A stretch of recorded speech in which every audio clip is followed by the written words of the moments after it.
Selamat pagi BPK kawan dimanapun Anda berada. Salam sehat dari kami, dari Biro Humas dan Kerjasama Internasional Badan Pemeriksa Keuangan. Pagi ini kami akan berbincang-bincang dengan Bapak Sri Haryoso. Beliau adalah pelaksana tugas Kepala Perwakilan BPK Provinsi Bali. Nah, BPK kawan tahu bahwa Bali adalah destinasi wisata bukan saja untuk skala nasional tapi juga internasional. Dampak dari pandemi COVID ini sangat luar biasa. Yang namanya wisata di Bali ini semakin berkurang. Nah, karena itu kami dari Biro Humas dan Kerjasama Internasional juga ingin mengetahui bagaimana pelaksanaan protokol kesehatan di BPK Perwakilan Bali.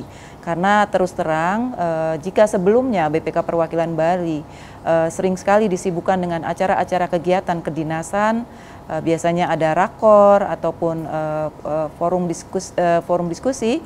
Nah, kali ini dengan adanya pandemi ini menjadi satu tantangan untuk kita semua. Baik, kita akan mulai perbincangan kita dengan Bapak Sri Haryoso. Selamat pagi Pak Sri. Selamat pagi Bu Vivi. Kabarnya gimana Pak? Ya, sampai sekarang ini alhamdulillah kita sehat-sehat meskipun kita berada dalam suasana yang cukup memprihatinkan ya karena ada COVID ini. Baik Pak Sri, BPK Perwakilan Provinsi Bali ini kan terletak di Pulau Bali ya, yang memang terkenal dengan wisatanya. Kami tim kemarin pada waktu datang di Bali, kami lihat memang kehidupan wisata mengalami penurunan yang cukup drastis di Bali. Nah, yang ingin kami ketahui bagaimana pelaksanaan kegiatan protokol kesehatan di BPK Perwakilan Provinsi Bali. Karena biar bagaimanapun teman-teman di perwakilan Bali kan tetap harus melakukan pemeriksaan. Nah, yang ingin kami ketahui dari Bapak pertama, bagaimana pelaksanaan protokol kesehatan di BPK Perwakilan Provinsi Bali? Ya, begini Bu Vivi ya, bahwa apa yang dikatakan atau yang dirasakan oleh Bu Vivi memang benar gitu. Jadi ada pengaruh terhadap psikis pegawai pemeriksa, para auditor itu. Namun hal itu tidak terlalu signifikan ya.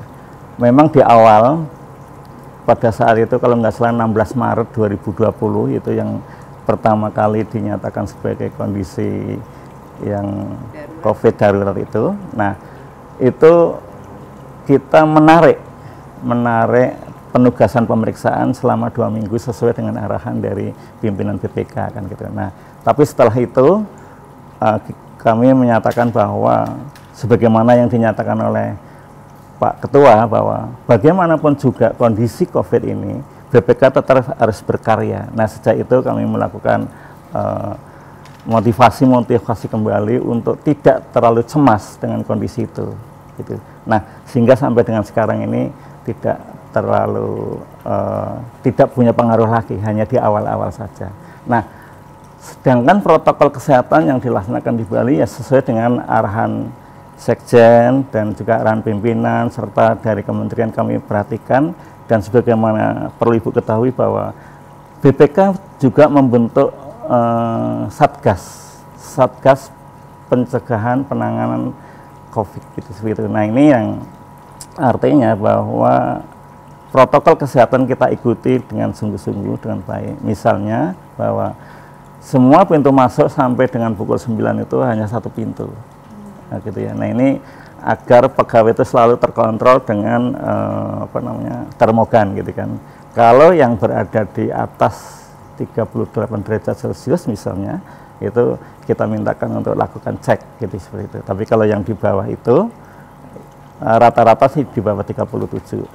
Jadi 36, berapa kan itu, nah itu baru boleh masuk. Itu salah satu langkah-langkah protokol yang.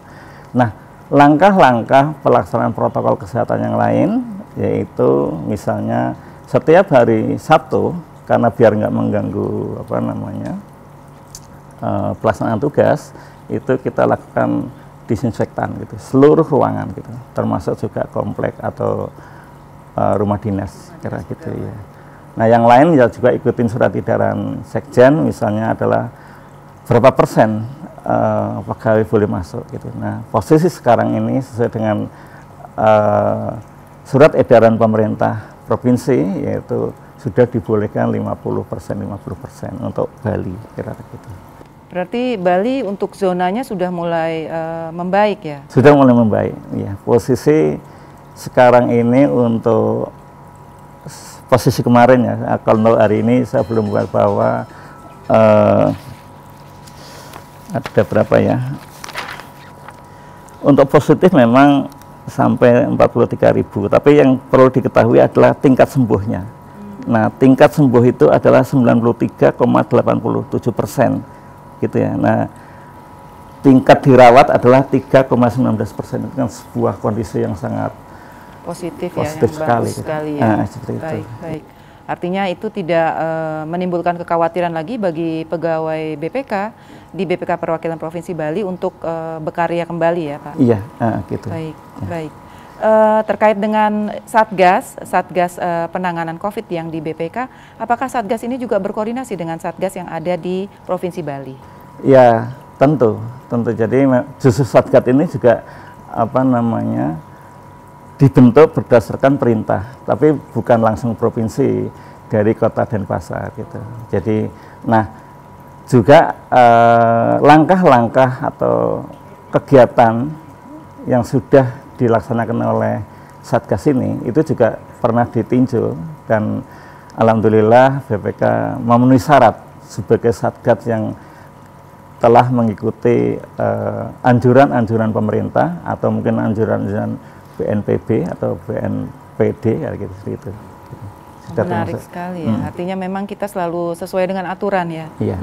Ini memang bagian dari jiwa pemeriksa kayaknya, selalu mengikuti aturan. Iya, itu memang prinsip kalau orang BPK.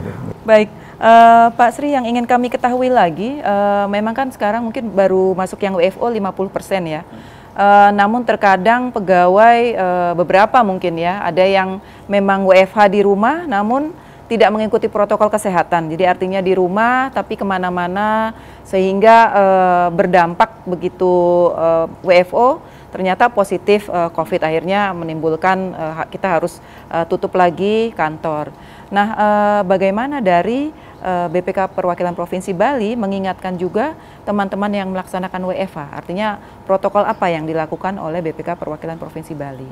Oh iya, jadi protokol-protokol yang kita lakukan yaitu memberikan masker ya. Tidak hanya masker, untuk hal-hal tertentu itu juga face shield itu kan, seperti itu. Itu untuk setiap pertemuan. Nah, terus juga sebelum pemeriksaan, pertama kita melakukan atau melaksanakan tes rapid itu ya, secara massal.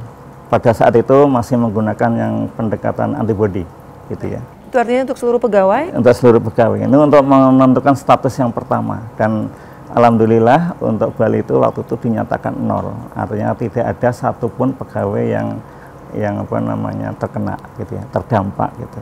Seperti itu. Nah, terus juga diberikan masker untuk setiap pegawai.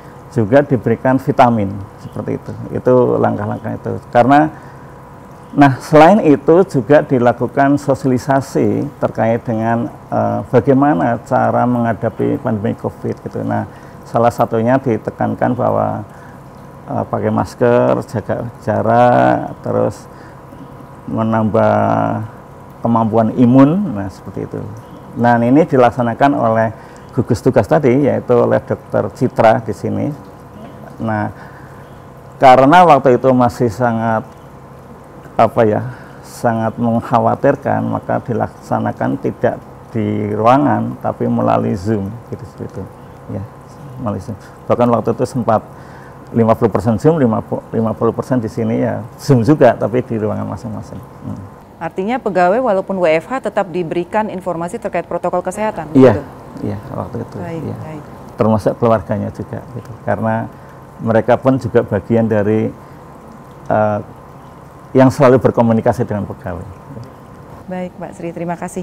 Kemudian dari sejak Maret 2020, kalau kami boleh tahu, ada berapa pegawai yang pada akhirnya itu positif COVID. Lalu penanganannya seperti apa? Karena kami mendengar kalau tidak salah di Bali ini juga ada balai diklat ya, Bapak, yang digunakan juga untuk penanganan pasien yang positif COVID. Mungkin Pak Sri bisa sharing. Iya, jadi penanganan COVID itu, jadi waktu itu ya, pegawai yang terkena COVID itu, yang di kantor itu ya, itu kita lakukan rapat tim Satgas tadi, yaitu bagaimana penanganan COVID ini terhadap seseorang yang terkena, kan gitu ya. Nah, terus dari rapat itu kita lakukan langkah-langkah, misalnya lapor kepada Satgas Kota ya, dalam hal ini dengan puskesmas setempat, kan gitu ya. Nah, terus juga melakukan tracing, ya kan, tracing dengan mengidentifikasi siapa-siapa yang saat itu pernah berkomunikasi minimal 1 hari sebelumnya gitu. Nah, dari situ kita membuat laporan sesuai dengan surat edaran Sekjen. Kita laporkan ke Jakarta bahwa ada seseorang yang terdampak gitu. Dan langkah-langkah yang sudah dilakukan, misalnya sudah kita komunikasikan dengan Satgas setempat dan jam berapa nanti akan diambil untuk diisolasi dan sebagainya gitu. Nah, selama itu, selama isolasi yang bersangkutan juga kami telepon untuk membangunkan semangat, tidak takut, tidak cemas dan lain sebagainya. Karena ternyata kecemasan itu juga menjadi pemicu terjadinya transmisi COVID kira-kira gitu. Baik. Kemudian Pak Sri, ini kan pegawai pemeriksa di BPK Perwakilan Provinsi Bali kan sudah mulai melakukan kegiatan pemeriksaan sejak tahun 2020 ya. Nah, apakah terjadi perubahan pola untuk melakukan kegiatan pemeriksaan, terutama cek fisik? Bagaimana mengantisipasi hal tersebut jika memang ada pemeriksa yang harus melakukan cek fisik secara fisik ya, artinya tidak melalui media virtual? Memang kita sebelum melakukan cek fisik, kita mengidentifikasi sejauh mana tingkat risiko pelaksanaan pemeriksaan atau kegiatan pemeriksaan terhadap keterdampaan COVID ini gitu ya. Nah, apabila risikonya itu rendah gitu, atau boleh katakan pegawai teman-teman entitas itu juga tidak ada yang terkena dan lain sebagainya, lingkungan setempat juga tidak ada yang terkena, maka bisa dilakukan cek fisik sebagaimana dalam metodologi atau pendekatan normal, kan gitu ya. Tetapi kalau lingkungan daerah yang akan akan dicek itu ternyata juga banyak yang terkena gitu. Atau daerah merah lah ya. Ya, daerah merah. Pegawai entitas maksud saya gitu juga terkena, artinya ada yang kena gitu, maka dilakukan dengan pendekatan melalui alat-alat teknologi informasi. Nah, salah satu misalnya tentang bagaimana menguji keberadaan gedung, ya kan? Nah, itu kita minta bantuan dari OPD entitas yang bersangkutan untuk melakukan pemotretan gitu ya, baik dengan jarak jauh atau jarak dekat, kan gitu seperti itu. Nah, itu menjadi menarik, ya, menjadi menarik karena itu suasana baru, kan gitu ya, iya kan. Nah, di sini menjadi hal yang, bahkan kalau misalnya nanti suatu ketika kondisi normal dan memang harus dilakukan pendekatannya seperti itu, namun tetap tidak mengurangi tingkat keyakinan itu yang prinsip adalah tingkat keyakinan itu harus terjaga gitu. Jadi audit assurance-nya tetap dijaga ya, iya, Pak Sri ya. Terjaga. Karena memang cara tadi ya kita menggunakan OPD artinya bukan secara langsung ya. Iya. Oke. Dan yang terakhir itu gini, untuk keberadaan kas di bendahara pun juga menggunakan itu gitu. Bagaimana itu Pak tekniknya? Ya, tekniknya bisa bahwa di-share sehingga bisa menjadi contoh juga. Iya, jadi pertama harus ada keyakinan ya. Nah, oleh itu siapa yang akan ditunjuk sebagai pelaksana harus menyatakan bahwa surat pernyataan tanggung jawab gitu, bahwa ini atau fakta integritas ya, mungkin yang lebih pasnya fakta integritas. Nah itu dulu gitu. Karena fakta itu adalah pintu masuk untuk memperoleh quality assurance tadi atau tingkat keyakinan pemeriksaan. Nah dari situ mulai langkah 1, langkah berapa itu kita catat langkah-langkahnya itu, ya kan. Nah terus ya itu langkah-langkah itu contoh bahwa brankas dalam posisi tertutup, ini disadarkan dan sebagainya. Nah, terus langkah kedua bahwa petugas membuka brankas kan gitu. Nah, terus menarik kondisi keuangan atau kondisi uang dari brankas ke meja itu. Nah itu dengan video-video gitu. Nah sampai dengan tuntas, sampai dengan terakhir ya adalah rekapnya. Nah, gitu, itu yang penting. Jadi prosedur itu sudah kita petakan, kita identifikasi gitu. Nah, reviewnya adalah adakah prosedur yang ketinggalan yang memungkinkan untuk terjadi potensi seseorang melakukan penyalahgunaan prosedur itu. Gitu. Tapi kata kunci yang pertama itu fakta integritas melakukan itu. Gitu. Menarik. Seperti satu disclaimer ya. Iya. Disclaimer dulu menyatakan sebagai tanggung jawab bahwa data yang kita terima itu akan reliable atau dapat diandalkan. Iya, itu kata kuncinya. Iya. Pintu masuknya di situ. Iya. Menarik sekali ini Pak Sri terkait dengan metode. Artinya secara prosedur itu semuanya ada dan kemudian hanya cara melakukan prosedur tersebut yang agak berbeda gitu Pak Sri. Iya, jadi yang sebelumnya pemeriksa sekarang entitas sendiri. Jadi namanya self assessment juga termasuknya atau self audit. Nah ini menarik memang ya. Ini metode baru kan kita ya. Betul. Mungkin Humas bisa mengembangkan ini untuk teman-teman yang lain gitu. Iya, betul Pak. Kami melihat memang banyak sekali prosedur pemeriksaan yang ya, kalau prosedurnya memang sudah tertulis sesuai dengan program pemeriksaan, namun cara memperoleh atau menjawab prosedur tersebut yang menggunakan teknologi ini yang cukup baru. Baik Pak Sri, yang saya ingin tanyakan juga terkait dengan bagaimana pesan Bapak. Mungkin ini yang pertanyaan terakhir. Tadi Bapak menyampaikan bahwa disampaikan kepada seluruh pegawai di BPK Perwakilan Provinsi Bali agar tidak cemas, agar tidak terlalu takut karena stres juga memicu untuk melemahkan imun tubuh. Nah, apakah ada saran atau strategi yang Bapak bisa share kepada seluruh pegawai tidak saja BPK Perwakilan Provinsi Bali, tapi juga pegawai BPK seluruhnya ya dalam menghadapi COVID ini? Ya, pertama yaitu Perwakilan Bali mendukung ya, statement atau testimoni Pak Ketua yang menyatakan bahwa dalam keadaan apapun, dalam keadaan COVID bagaimanapun gitu, BPK harus tetap berkarya. Itu pertama ya. Nah, untuk itu maka protokol kesehatan yang utama yaitu pakai masker, cuci tangan, jaga jarak itu menjadi yang utama selama kita belum stabil kan gitu. Nah yang kedua gitu, untuk meyakinkan dan untuk memberikan semangat, saya juga terjun ke lapangan bahwa mana daerah yang dinyatakan oleh teman-teman itu sesuatu yang menakutkan, anggap aja daerah merah kan, saya berada di sana gitu.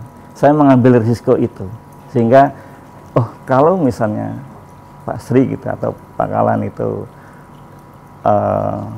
juga tidak ada rasa cemas, tidak ada rasa takut dan melaksanakan apa yang dinyatakan oleh Pak Ketua BPK, kenapa kita tidak gitu. Nah ini yang perlu ini. Jadi jangan ada rasa cemas karena pengalaman kami justru yang pertama kena di lapangan itu perasaan cemas itu, ternyata menurunkan imun jadi kena gitu. Nah mudah-mudahan dengan semangat ini, dengan keyakinan ini BPK akan tetap berkarya melaksanakan pemeriksaan dengan baik sesuai dengan kualitas dan manfaat yang diharapkan. Ya, mungkin itu. Baik, terima kasih Pak Sri atas bincang-bincangnya. Ini memang merupakan bincang-bincang yang kita selalu gagas, terutama untuk di kantor-kantor perwakilan, karena kami ingin juga melihat bagaimana teman-teman di kantor di BPK Perwakilan itu tetap berkiprah dalam kondisi pandemi seperti ini. Baik, BPK kawan.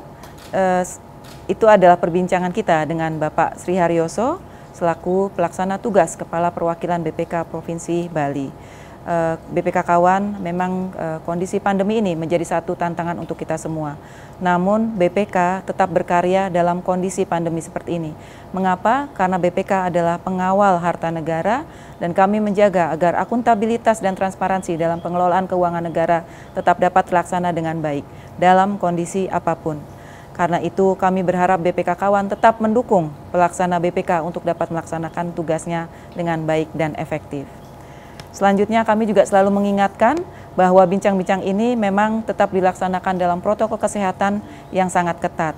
Seluruh kru tetap menggunakan dan menerapkan 3M, sementara kami tetap menjaga jarak dalam melakukan bincang-bincang. Kami mengingatkan untuk BPK Kawan dimanapun Anda berada, untuk tetap menjaga protokol kesehatan dan kita berharap untuk Indonesia yang lebih baik dalam menghadapi pandemi ini. Jangan takut, tetap berdoa dan tetap semangat. Terima kasih.